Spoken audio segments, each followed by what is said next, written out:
Iran says it will not back down on the U.S. on nuclear activity and may enrich uranium up to 60%. The news comes as a report in the Washington Times this week claims John Kerry and other Biden/Obama administration officials allegedly met with Iran to undermine Trump back in 2017, 2018, and 2019. Let's bring Ellie Konanam in. She's an Iranian refugee. He worked at the State Department under President Trump. First off, how wrong is this? A previous administration undermining a current administration, saying, hold on, don't listen? That's anti-American.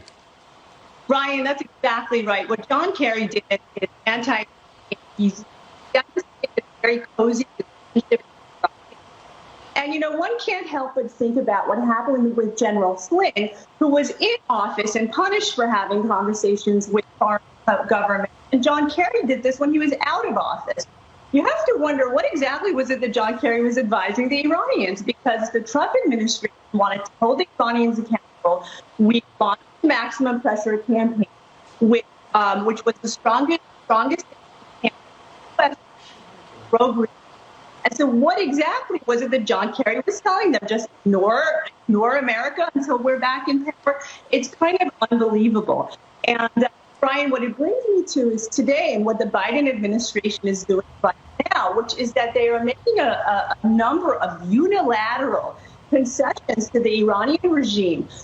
Just yesterday, there was an announcement that Washington is working with South Korea to give the Iranians $7 billion in cash, which would double their. Now, why are we doing that?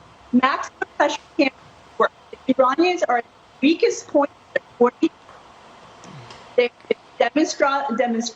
demonstratively weakened in their economy.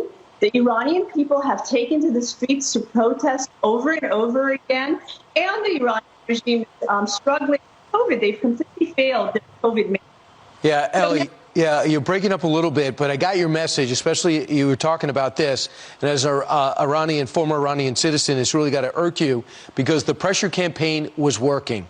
Taking out Soleimani sent a huge message. The people of Iran had hope that the world would realize the oppressive regime in which they were under.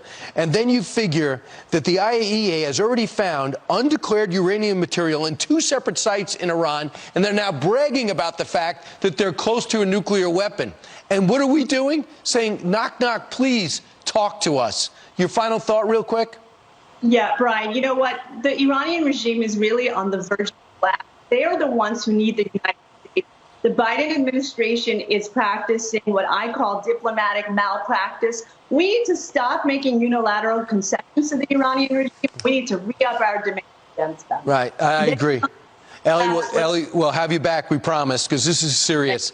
And we don't want to skate over the fact that they were undermining American foreign policy while not in office. And that, to me, should never be acceptable.